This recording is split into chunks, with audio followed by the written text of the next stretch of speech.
Box লাগিয়ে মাটি কাঁপাচ্ছ, তৈরি থাকো, তোমাকে একদিন এই মাটির নিচেই যেতে হবে, সেদিন তোমাকে কাঁপিয়ে ছেড়ে দেবে। ইহুদি খ্রিস্টানদের চরিত্র ছেড়ে দেন। হে যুবক, হে যুবতী, হে আমার ভাই, হে আমার বোন, তুমি ছাড়ো, ওগুলোকে ত্যাগ করো, রাসূলের সুন্নাতের পায়রবি করো, রাসূলের আদর্শটাকে নিজের জীবনে মেনে নাও। এত সুন্দর সাজানো গোছানো মজলিস ভালো লাগে না? দোকানে বাজারে ফুসকার দোকানে ঘুরে বেড়াচ্ছ, দোকানে দোকানে ঘুরে বেড়াচ্ছ। জানুয়ারি মাসে, জানুয়ারিকে কেন্দ্র করে মাঠে ঘাটে বিলে বাগানে চলছে চলছে চলছে পিকনিক। গাড়িতে মাইক লাগিয়ে, ডিজে লাগিয়ে, বক্স লাগিয়ে চলছে পিকনিক। এদের মুসলমান বলতে লজ্জা করে আমার। এরা জাতির কলঙ্ক বাবা, এরা জাতির কলঙ্ক। শুনে রাখো ও নওজওয়ানেরা, যারা গান বাজনা করলো, আনন্দ করলো, পিকনিক করলো, এরা এরা এরা ঈমান খারাপ হয়ে যায়। এরা এরা যদি বিবাহিত হয়, এদের বিয়ে বন্ধ হয়ে যায়, এদের বিবি তালাক হয়ে যায়। শুনে রাখো, মুসলমান কখনোই পিকনিক করতে, মুসলমান কখনোই গান বাজনা নিয়ে খারাপ হতে পারে না। ও নওজওয়ানেরা শুনে রাখো, আল্লাহ নবী হাদিস পাকের ভিতরে জানিয়ে দিয়েছেন, ইয়ামসাকু আকওয়ামুন কুরবাল কিয়ামাতে কিরাদাতাও ওয়া খানাজিরা। আল্লাহ নবী বললেন, আখির জামানাতে, কিয়ামতের নিকটবর্তী সময়েতে একদল মানুষের চেহারা আকৃতিগুলো শুকরার বাদরের মতো হয়ে যাবে। হয় তাদের কবরে দেওয়ার সময় হবে, অন্যথায় কবর থেকে তোলার সময় তাদের চেহারা আকৃতিগুলো শুকরার বাদরের মতো হয়ে যাবে। সাহাবা হুজুররা বললেন, ইয়া রাসূলুল্লাহ, ইয়া হাবিবাল্লাহ, হুজুর তারা কি আল্লাহকে আল্লাহ বলে মেনে নেবে না? তারা কি আপনাকে রাসূল বলে মেনে নেবে না? আল্লাহ নবী বললেন, ও সাহাবীরা, ওরা আল্লাহকে আল্লাহ বলে মেনে নেবে, আমি মুহাম্মাদুর রাসূলুল্লাহ, ওরা আমাকে রাসূল বলে মেনে নেবে। শুধু এতটুকুই নয়, ওয়ালাহুম ইয়াসাল্লুনা, ওরা নামাজ পড়বে, ওয়া ইয়াসুমুনা, ওরা রোজা রাখবে, ওয়া ইয়াহজ্জুনা, ওরা হজ করবে। ওরা আল্লাহকে আল্লাহ বলে মেনে নেবে, আমাকে রাসূল বলে মেনে নেবে, নামাজ পড়বে ওরা, রোজা করবে ওরা, হজ করবে ওরা, তবু ওদের চেহারা আকৃতিগুলো শুকরার বাদরের মতো হয়ে যাবে। সাহাবা হুজুররা জিজ্ঞাসা করলেন, ইয়া রাসূলুল্লাহ, ইয়া হাবিবাল্লাহ, হুজুর কি অন্যায় তাদের ভিতরে থাকবে, কি অপরাধ তাদের ভিতরে থাকবে? আল্লাহ নবী বললেন, তিনটি অপরাধ তাদের ভিতরে থাকবে। এক নম্বরে রাসূলুল্লাহ বললেন, ইত্তাখাযুল গায়নাত, তারা গায়িকা স্ত্রী লোক দিগের গান শুনতে বড় ভালোবাসবে। ও ভাইরা আমার, চতুর্দিকে হচ্ছে ডান্স হাঙ্গামা, চতুর্দিকে হচ্ছে মেলা, মেলা উপলক্ষে ফাংশন, ফাংশন মানে তো নারীদের ডান্স, গান বাজনা। যে সমস্ত যুবকেরা, যে সমস্ত মুসলমানেরা এই ডান্স হাঙ্গামায় গিয়েছে, গান বাজনা শুনেছে, আনন্দ পেয়েছে, তৃপ্তি পেয়েছে, যদি তোমাদের বিয়ে হয় মনে রাখো, বিয়ে তোমাদের তালাক হয়ে গিয়েছে। নতুন করে যদি বিয়ে না পড়ানো হয়, ওই বিবির সঙ্গে মেলামেশা করলে কিয়ামতের ময়দানে জিনাকারীর লাইনে দাঁড়াতে হবে। ওই অবস্থায় বিবির গর্ভে যদি বাচ্চা আসে, ওই বাচ্চাগুলো অবৈধ বাচ্চা হবে।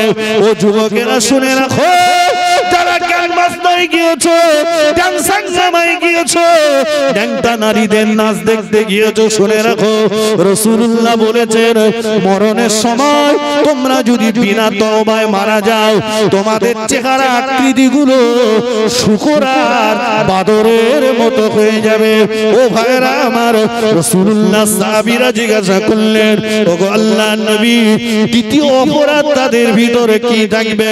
আল্লাহর নবী বললেন, আল মাগাদিফা তারা বাড়িতে বাড়িতে তারা এমনি করে তারা বাদ্যযন্ত্র ব্যবহার করবে বাড়িতে বাড়িতে তারা বাদ্যযন্ত্র ব্যবহার করবে 3 নম্বরে আল্লাহ নবী বললেন ওয়াকুরিবুনা দুফুফা একতারা আছে তারা ঢোল তবলা কাশি এই বাজনাগুলো তাদের কাছে বড় প্যারি হবে তাহলে যারা বক্স লাগিয়ে মাটি কাঁপাচ্ছ তৈরি থাকো তোমাকে একদিন এই মাটির নিচেই যেতে হবে সেদিন তোমাকে কাঁপিয়ে ছেড়ে দেবে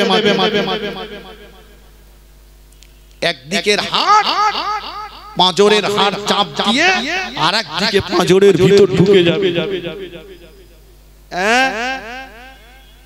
এরা কারা এরা তো আমাদের ঘরের ছেলে কথা বলেন না কেন আমাদের ঘরের ছেলে একদিকে আমি যেমন তাদের বলবো আপনি ইহুদি খ্রিস্টানদের চরিত্র ছেড়ে দেন হে যুবক হে যুবতী হে আমার ভাই হে আমার বোন তুমি ছাড়ো ওগুলোকে ত্যাগ করো রাসূলের সুন্নাতের পায়রবি করো রাসূলের আদর্শটাকে নিজের জীবনে মেনে নাও রাসূল বলেছেন আমাকে বাদ্যযন্ত্র ধ্বংস করার জন্য দুনিয়াতে প্রেরণ করা হয়েছে ওই বাদ্যযন্ত্রে তুমি লাথি মারো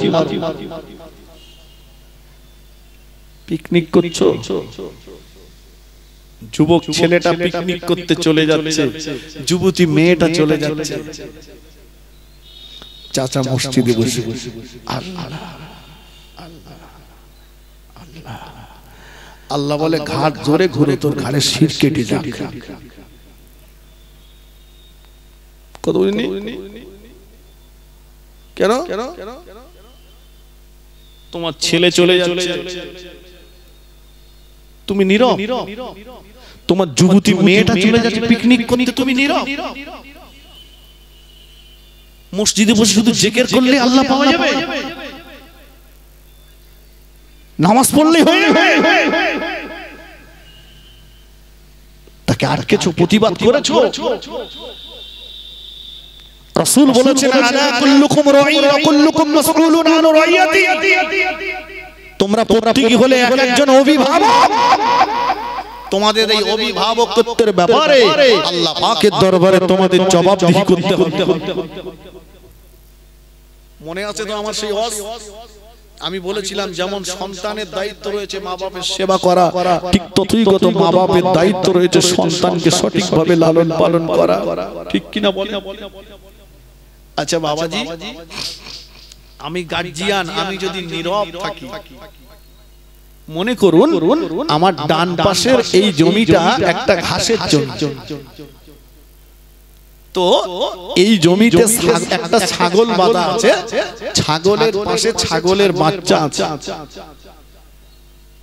একটা গরু বাঁধা আছে গরুর পাশে গরুর বাচ্চা আছে বাছুর বুঝতে পারছেন কথা আমার এই পাশে জমিটা একটা ফসলের জমি এখানে ধান বলুন পাট বলুন সরিষা বলুন জমি যার সে চাষ করেছে তো তার ফসলে ক্ষতি হচ্ছে বলে সে থাইডান ফলিডন তেল স্প্রে করেছে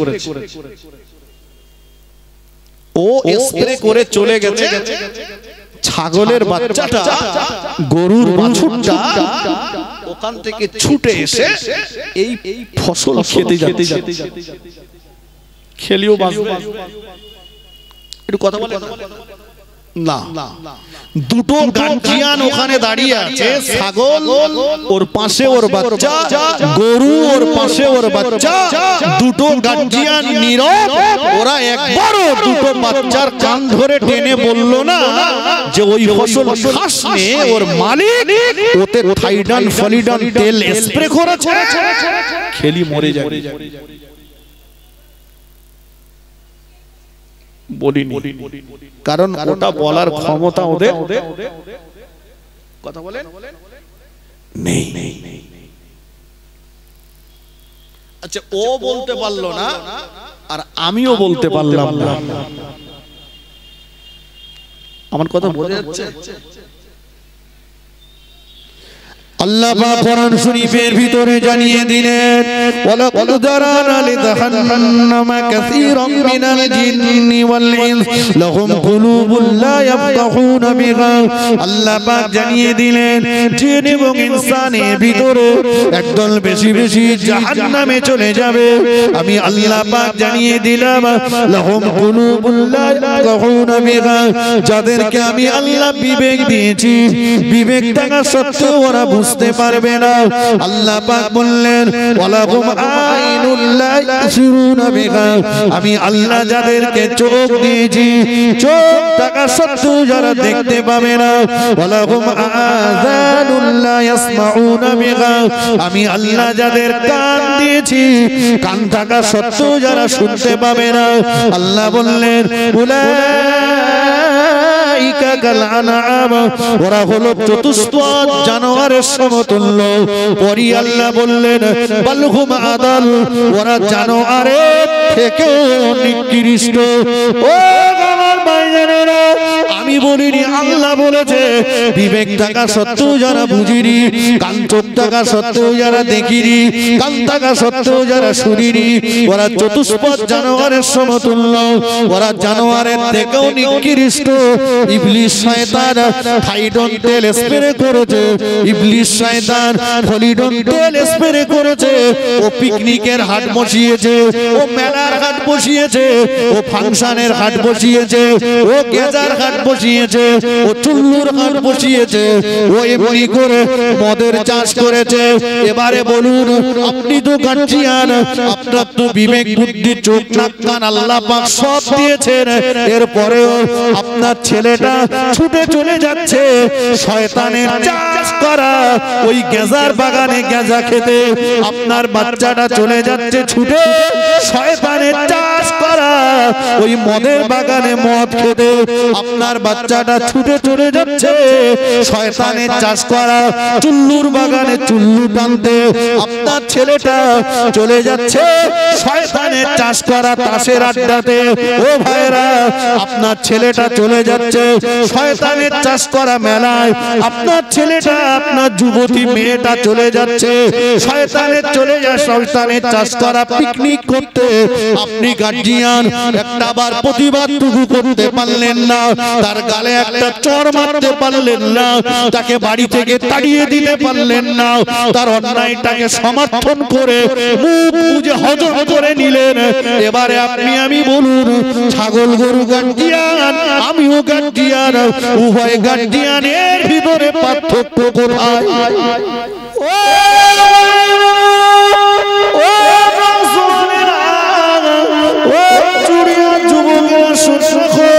আল্লাহ পাক কোরআন শরীফের ভিতরে জানিয়ে দিয়েছেন ইয়া আইয়ুহাল্লাযীনা আমানু, হে আমার ঈমানদার বিশ্বাসী বান্দাগণ, হে আমার বিশ্বাসী বান্দাগণ, লা তাত্তাখিযু, খবরদার তোমরা গ্রহণ করো না, ইহুদা ওয়াল নাসারা, ইহুদি এবং খ্রিস্টানদেরকে আউলিয়া, তোমাদের বন্ধুরূপে। আল্লাহ পাক জানিয়ে দিলেন না না না, খবরদার তোমরা ইহুদি খ্রিস্টানদেরকে তোমাদের বন্ধু রূপে মেনে নিও না। এরা কোনোদিন তোমাদের বন্ধু হতে পারে না। এই ইহুদি খ্রিস্টানেরা, এরা চিরকাল ইসলামের দুশমন, এরা চিরকাল নবীদের দুশমন, এরা কোরআনের দুশমন, এরা সর্বোপরি আমার আপনার নবী নূর নবীর দুশমন। আমার নবীর ইন্তেকালের পরে বিশ্ব নবীর মোবারক লাশটাকে কবর থেকে চুরি করে নিয়ে আমার নবীকে মিথ্যাবাদী, কোরআন শরীফকে মিথ্যাবাদী, কোরআন শরীফকে মিথ্যা প্রমাণ করার ষড়যন্ত্র চালিয়েছিল এই ইহুদি খ্রিস্টানেরা। না না, তোমরা কোনোদিন এদের বন্ধু রূপে মেনে নিও না। ও মুসলমানেরা, একটাবার বলুন, আল্লাহ পাক নিষেধ করেছেন ইহুদি খ্রিস্টানদের বন্ধু রূপে মানতে, অথচ 25শে ডিসেম্বর কেক কাটলো কারা? এদের জন্ম মুসলমানের ঘরে না, ইহুদি খ্রিস্টানের ঘরে। কত বোঝেন ভাই?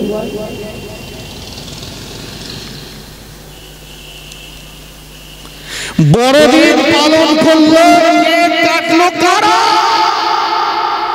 এরা কি সব ইহুদি খ্রিস্টানদের ঘরে জন্ম? এরা কি সব ইহুদি খ্রিস্টানদের ঘরের ছেলে? না, আমাদের ঘরের ছেলে।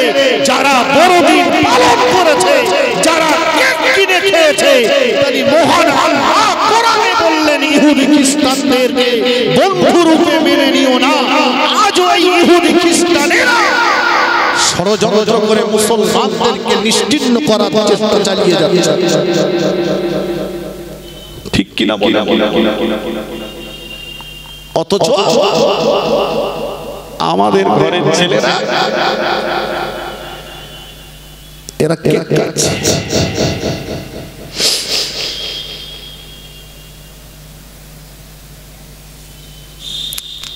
আমি জানি না গুসুরিয়ার ছেলেরা কেক কেটেছে, কেক খেয়েছে।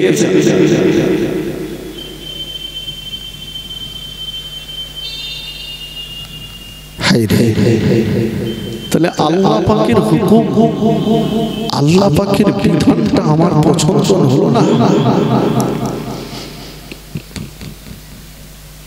আল্লাহ দেওয়ার সিদ্ধান্তকে বুঝতে পারলাম না।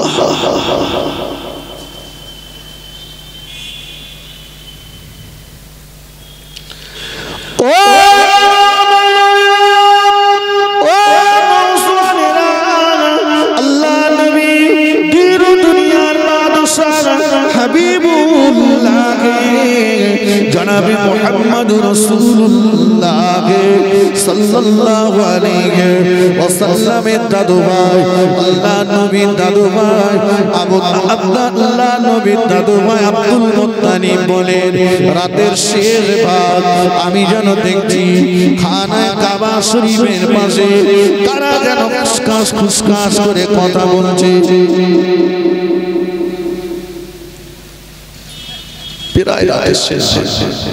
আমি দেখছি কারা কারা কাবা শরীফের পাশে খাসখুস করে কথা বলছে।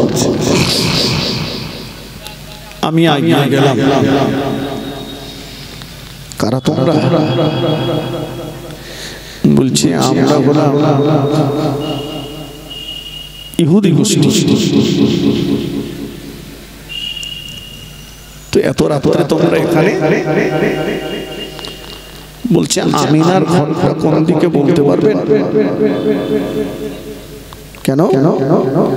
বলছে আমরা শুনেছি আখিরি জামানার নবী আজকে দুনিয়াতে ভূমিষ্ঠ হবে।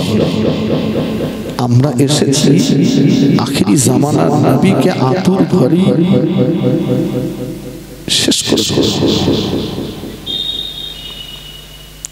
আব্দুল মুত্তালিব বলে আমি ওদেরকে উল্টো একটা রাস্তা দেখিয়ে দিলাম। আমি কিছুক্ষণ পরে আমিনার ঘরের পাশে গেলাম। আমিনা, ভিতর থেকে আওয়াজ আসছে, আব্বাজান আমি এই মাত্র দুনিয়ার জমিনে একটা নূরের পুতুল প্রসব করেছি। সুবহানাল্লাহ বলে। আব্দুল মুত্তালিব বলেন আমি বললাম আমিনা সাবধান, তোমার ছেলের শত্রুরা তোমার ঘরের পাশে বিদ্যমান। আমি দাদু ভাইকে দেখার জন্য আমিনার ঘরের দরজার পাশে গেলাম। যে দেখি সবুজ পাগড়িওয়ালা দুজনা ব্যক্তি নাঙ্গা তলোয়ার হাতে নিয়ে দরজার দুই দিকে দাঁড়িয়ে আছে। তারা বলল আব্দুল মুত্তালিব এখন তোমাকে ঢুকতে দেওয়া হবে না, এখন আল্লাহর ফেরেশতাদের দর্শন চলছে। জোরে বলুন সুবহানাল্লাহ। আমার বক্তব্য হলো রাসূলুল্লাহ সাল্লাল্লাহু আলাইহি ওয়াসাল্লাম দুনিয়াতে ভূমিষ্ঠ হবেন এ সংবাদ পেয়ে যে ইহুদি খ্রিস্টানেরা আমার নবীকে দুনিয়া থেকে শহীদ করতে হাজির হলো, তুমি মুসলিম নামে না কামে কথা বুঝে সেই ইহুদি খ্রিস্টানদের রীতিনীতিকে গ্রহণ করে তুমি বড়দিন পালন করছো, তুমি কেক কাটছো, কেক খাচ্ছ, বাচ্চাটাকেও খাওয়াচ্ছ, তোমার তো লজ্জা হওয়া দরকার।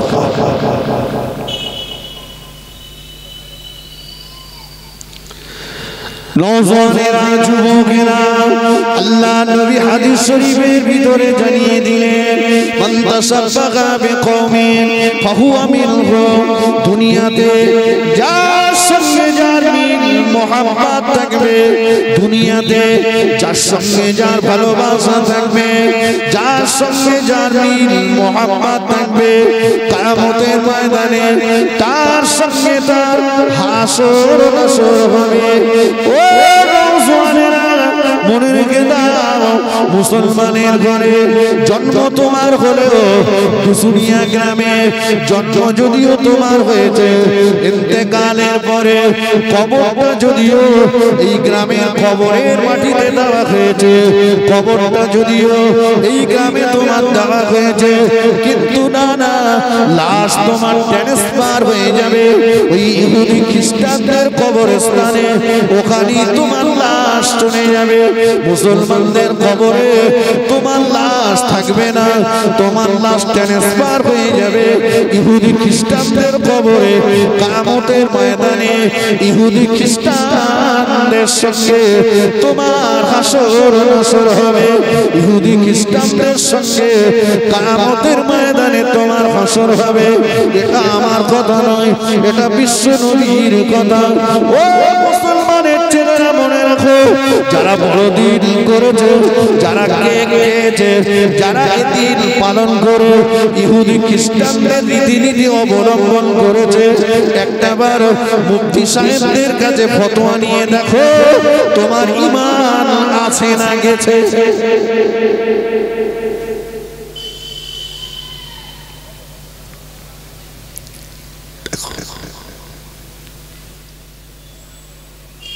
ফিরে আসে, আমি বলি আল্লাহ বলেছে ইহুদি খ্রিস্টানদেরকে তোমরা তোমাদের বন্ধুরূপে মেনে নিও না।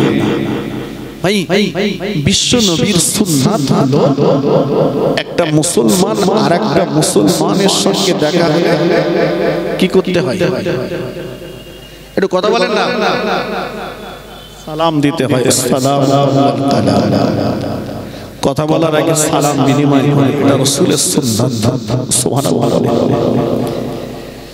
শুধু সুন্নাত হলো না, একটা সুন্নাত পালন করলে কি হবে?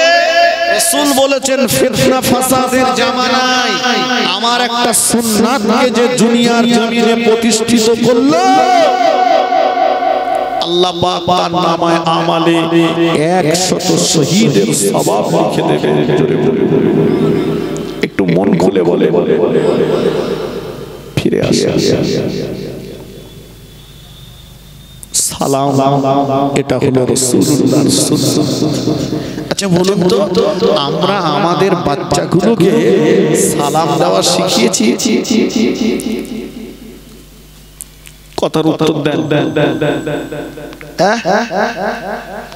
আমরা বলছি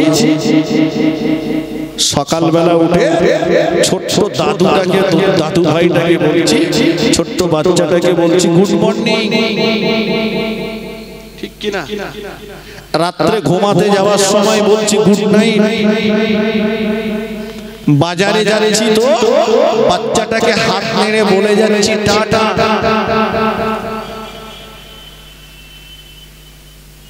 হ্যাঁ না বলে ভুল বলছি? Good night, good morning, tata, এটা কি মুসলমানের কালচার? হ্যাঁ না বলে না। তাহলে মতে দিলাম আমার বাচ্চাটার ভিতরে ঢুকিয়ে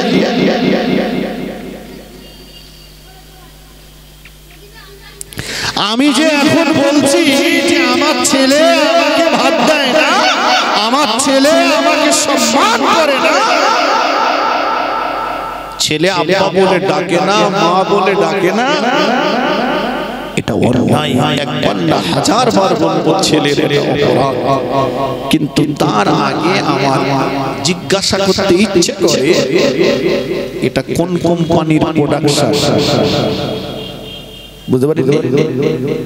আপনি যদি বাড়িতে ন্যাংরার আম গাছ লাগান, তা ওই গাছে হিমসাগর আম খাওয়ার আশা করাটা কি বুদ্ধিমানের কাজ হবে?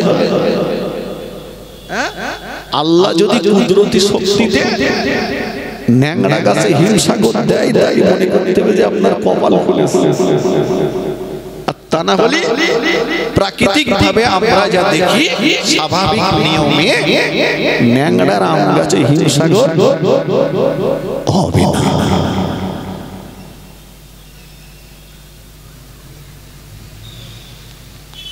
আপনি ওকে ছোটবেলা থেকে কি শিক্ষা দিলেন?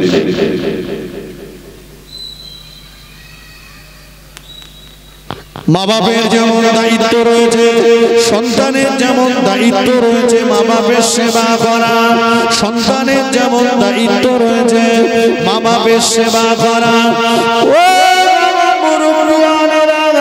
তেমন মা বাপেরও দায়িত্ব রয়েছে সন্তানগুলোকে সঠিকভাবে লালন পালন করা। আছে না? এক নাম্বার হলো সন্তান যখন দুনিয়াতে ভূমিষ্ঠ হয়, ওর ডান কানে আযান দাও, বাম কানে ওর আকামত দাও।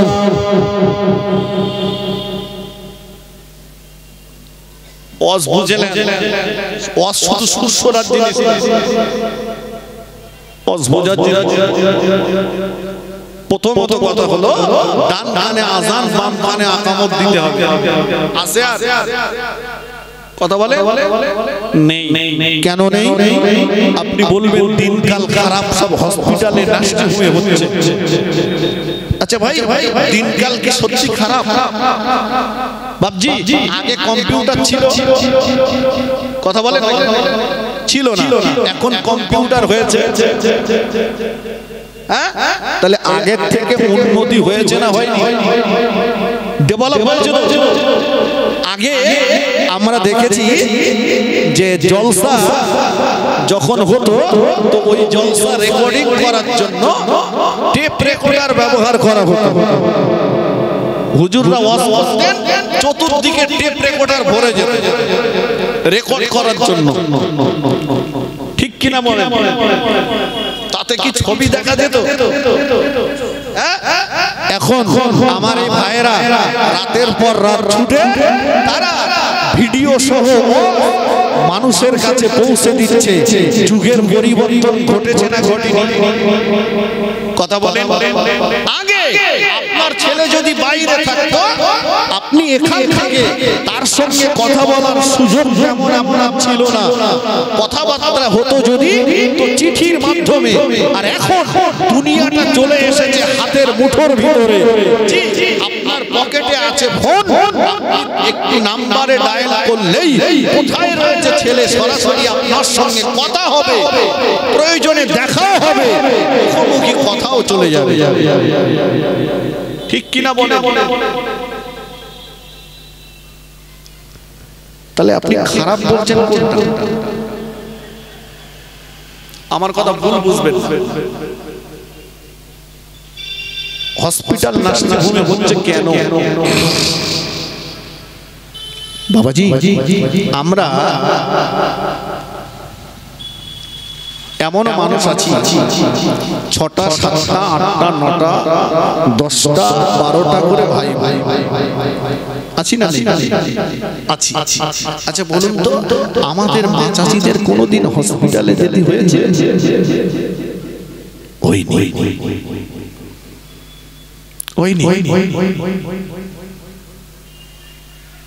এখন হসপিটালে যেতে হচ্ছে। আমরা যেগুলো পাচ্ছি এগুলো হচ্ছে আমাদের দু হাতের কামাই করা। কথা বোঝেন? বুখারী শরীফের মতো হাদিস হচ্ছে ইন্নামাল আমালু বিন্নিয়াত। বান্দার বান্দির নিয়াতের উপরে আল্লাহ পাক তার ফয়সালা। পাওনাটা দেবেন।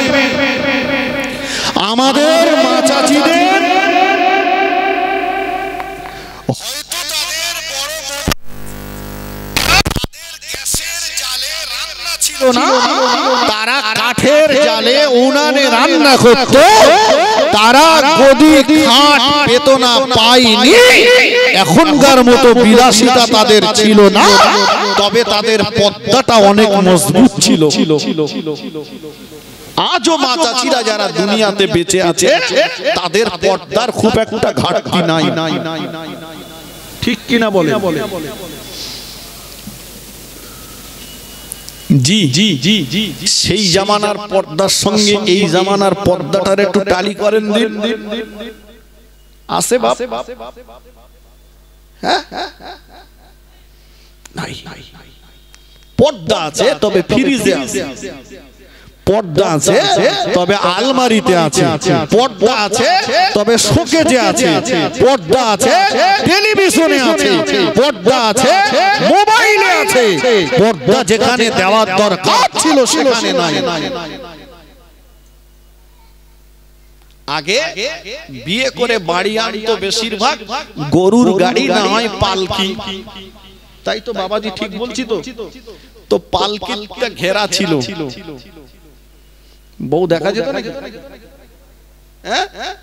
এখন সুন্দর করে গাড়ি ফুল সাজিয়ে নিয়ে যাচ্ছে আর আনছে একটা মশারির নেট ছেড়া মাথায় দিয়ে।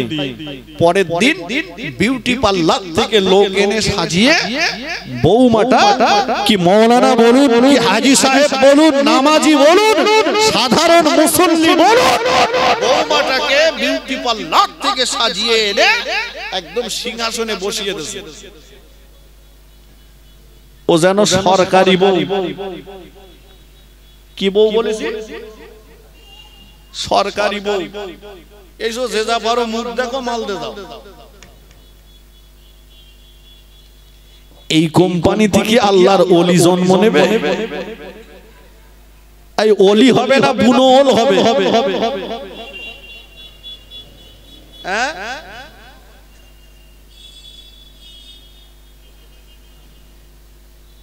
আমাদের মা চাচিদের কোনদিন দেখেছেন?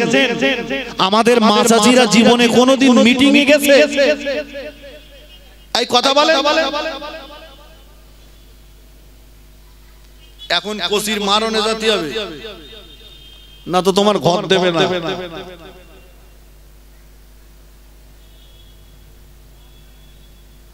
কি যুগে আমাদের মা চাচিরা কোনদিন দোকানদারি করেছে? আপনি চলুন বাজারগুলোতে, বেশিরভাগ চায়ের দোকানদারগুলোতে মেয়েরাই দোকানদারি করছে। পাম্পে তেল দিচ্ছে মেয়ে ছেলে, বাসে কন্ট্রাক্টরি করছে মহিলা। চলুন, নেতৃত্ব দিচ্ছে মহিলা, বাড়িতে বাড়িতে গ্রামে গ্রামে ঢুকে গেছে মহিলা সমিতি আন্দোলন। তুমি যখন তোমার পর্দাকে ছেড়েছো নারী, তো তোমাকে তো যেতেই হবে হসপিটালে, রেহাই নাই, ঠিক কি না? তুমি যদি তোমার ইজ্জতটাকে হেফাজতে রাখতে, তার জিম্মাদারি খোদ আল্লাহ থাকতেন। জোরে বলুন সুবহানাল্লাহ। প্রমাণ নিয়ে নেন, বিশ্ব নবী এসেছেন যে মায়ের গর্ভে, মা আমেনা, এই মা আমেনার গর্ভ থেকে বিশ্ব নবী দুনিয়াতে ভূমিষ্ঠ হবে। নবীর মায়ের কাছে আল্লাহ দুজন ধাত্রী পাঠালেন। একজন হচ্ছেন নবী ঈসা আলাইহিস সালামের আম্মা জান মা মারিয়াম, অপরজন হলেন ফিরাউনের স্ত্রী আসিয়া। বিশ্ব নবীর মায়ের কাছে যে দুজন ধাত্রী, আশ্চর্যজনক কথা হলো যে দুজন ধাত্রীকে আল্লাহ বিশ্ব নবীর মায়ের কাছে পাঠিয়েছেন, এই দুজন মহিলাকে কোনদিন পৃথিবীর কোন পরপুরুষ স্পর্শ করতে পারেনি। সুবহানাল্লাহ বলেন। একটু মন খুলে বলে। বিশ্বনবীর মায়ের কাছে যে কোনো মহিলা আসবে, বু একটু মাথাটা দেখে উকুন খুঁটি, হ্যাঁ এ দুজন মহিলাকে পৃথিবীর কোন পুরুষ স্পর্শ করতে পারেনি। ফেরাউন তার ক্ষমতার বলে মা আসিয়াকে বিয়ে করেছিল। মা আসিয়া জামানার সুন্দরী নারী ছিলেন। ফেরাউন তার রূপে মুগ্ধ হয়ে তার ক্ষমতার বলে জোর করে মা আসিয়াকে বিয়ে করেছিল।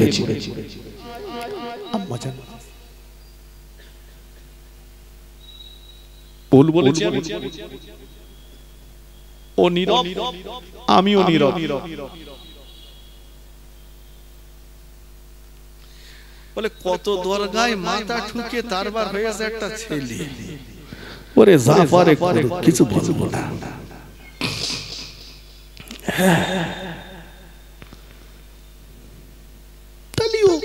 ওলি চিন্তা করলে হবে না। বুনো ওল মাঝে মাঝে গাল চুল করবে, তেঁতুল খেতে হবে, কমলি আলহামদুলিল্লাহ, না কমলি একটু সহ্য করতে হবে, চুল করলে কিচ্ছু করার নেই। ফিরে আসো, তাহলে নাম্বার ওয়ান আমি বলেছিলাম দায়িত্ব হচ্ছে ডান কানে আজান দাও, বাম কানে আকামত দাও, তাই না?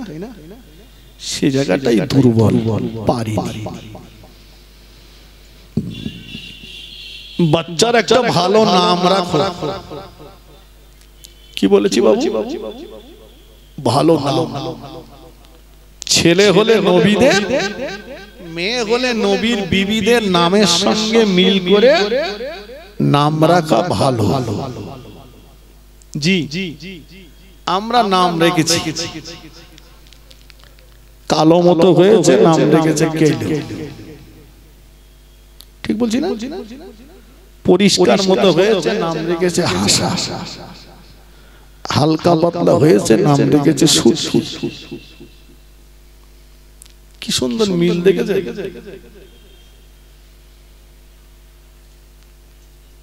মিল আর নাট বল্টু তো অভাব নেই। লালটু, সল্টু, বল্টু, নাট, বিয়ারি নাম। বসিরহাটের আল্লামা রুহুল আমিন রহমাতুল্লাহ আলাইহি, আল্লাহ পাক এত বড় দরজার আলেম করেছিলেন, জি যিনি হাদিসের হাফেজ ছিলেন। তার ইলমের সম্মানার্থে মুজাদ্দিদুস জামান দাদা হুজুর পীর কিবলা রহমাতুল্লাহ আলাইহি উঠে দাঁড়িয়ে যেতেন। জোরে বলুন সুবহানাল্লাহ। জিজ্ঞাসা করলে হুজুর বলতেন, বাবা বড় মাওলানা, আমি তোমাকে দেখে দাঁড়াইনি বাবা, আল্লাহ পাক তোমার ভিতরে যে ইলম দিয়েছে এই ইলমের সম্মানার্থে আমি দাঁড়িয়েছি। সুবহানাল্লাহ বলে। বয়স 6 বছর। আব্বাকে জিজ্ঞাসা করছে, আমার নাম রুহুল আমিন কেন? বাবা তুমি যখন দুনিয়াতে ভূমিষ্ঠ হয়েছো তখন আমি তোমার আব্বা তোমার আম্মা চিন্তা করলাম বাচ্চাটার নাম কি রাখা যাবে। ভাবলাম আল্লাহ পাকের কাছ থেকে ওয়াহদানিয়াতের বাণী, একত্ববাদের বাণী, কোরআনের বাণী নবী পাকের কাছে নিয়ে আসতেন ফেরেশতা জিবরিল আমিন আলাইহিস সালাম। এই আল্লাহর ওয়াহদানিয়াতের বাণী প্রচার করতে চেয়ে আমার নবীকে অনেক মার খেতে হয়েছে, লাঞ্ছিত হতে হয়েছে, অপমানিত হতে হয়েছে। তাই বাবা তোমার দ্বারাই বাংলার মানুষের ঘরে ঘরে ন্যায় ও সত্যের বাতি জ্বালাবো। তোমার দ্বারাই বাংলার মানুষের ঘরে ঘরে কোরআনের বাতি জ্বালাবো। তাই তোমার নাম ফেরেশতা জিবরিল আমিনের নামের সঙ্গে মিল করে নাম রেখেছি রুহুল আমিন। জোরে বলুন।